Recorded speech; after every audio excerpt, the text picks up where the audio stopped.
everyone. We are here to explain about one of the classification of derivative market, which is forward contract. And about us, I am Juliana and my partner is Kitana. Now let's get started from the definition of forward contract. Okay, the definition of forward contract is non-standardized contract between two parties to buy or sell an asset at a specified future time and a price agreed today. So it's like a customized contract between two parties buy or sell an asset at a specific price on a future date. The second point is, it is a type of derivative contract commonly used in financial market to hedge against price fluctuations or speculate on the future price movement. Third point is, forward contracts are typically customized between the two parties involved and are not traded on a exchange. For example, a farmer might use a forward contract to lock in a price for their crop months before harvest. This helps them to avoid potential price drop in the future. On the other hand, a food processing company might enter into the contract to secure the stable supply of raw material at a predictable price. So it is a win-win situation. For the next slide. Okay, next I will explain the features of forward contracts. Before that, I would like to add a simple example to explain the features. So let's imagine like you have a particular like favorite brand of coffee beans that are grown in Brazil. So you want to buy 100 kg of the beans in 6 months from now on.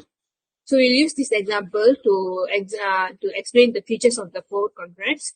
So the first one will be the parties involved.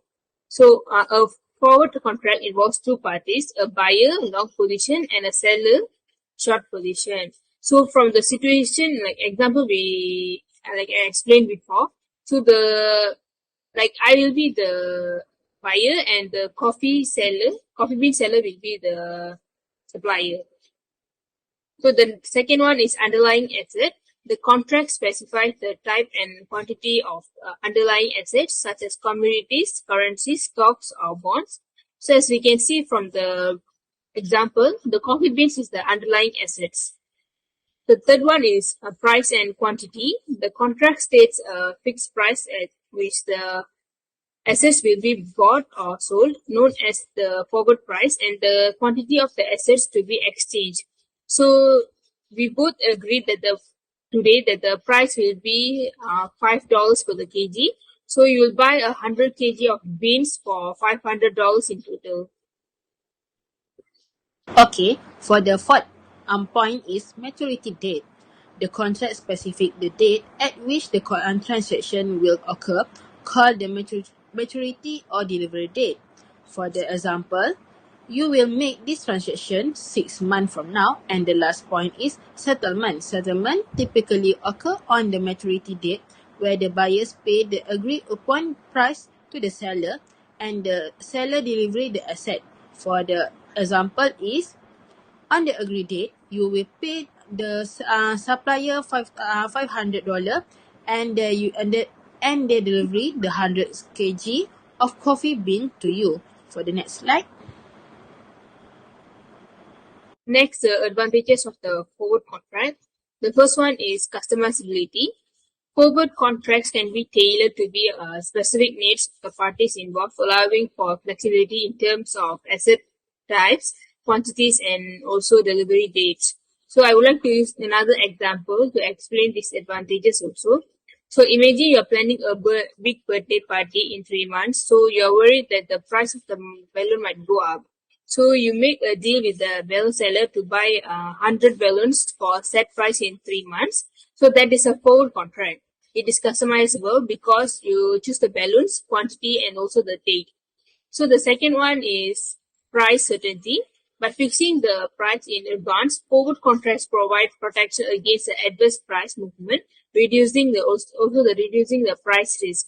So now even the price of the balloon skyrocket the next month, you are safe because you lock the price in the forward contract, so you have the certainty about how much you will pay. The last one for the advantages are hedging opportunities. Forward contracts allow businesses to hedge against a potential price fluctuation, mitigating risk associated with the future purchases or sales of the assets. So by doing this, you have hedged against the risk of rising balloon prices. If the price of the balloon go up, you are protected. If the price go down, well, you have to pay a bit more, but you have a peace of mind. The risk of forward contract. First is counterparty risk. There is the risk that the counterparty may default on their obligation, leading to financial loss for the other party. Let's say you agree to buy a rare comic book from a collector in 6 months, but when the time comes, the collector doesn't deliver. That risk you face with forward contract, the other person might not fulfill their end of the deal. For the second point is lack of liquidity. Unlike exchange trade and derivative, forward contracts are privately negotiated, making them liquid and less easily tradable. Imagine you want to back out of the comic book deal because you found a better price anywhere else, but with a forward contract, it's not easily to just sell your contract to someone else. This is what we mean by lack of liquidity. And the last point is price risk. While forward contract provide protection against adverse price movement, they also eliminate the potential for gain if the market price move in the favor of the parties. Now, suppose the price of the comic book drop significantly in 6 months. You ask to start buying the highest price. You agree on this forward contract. So while you protect if price go up, you could lose out the if price go down. Next slide.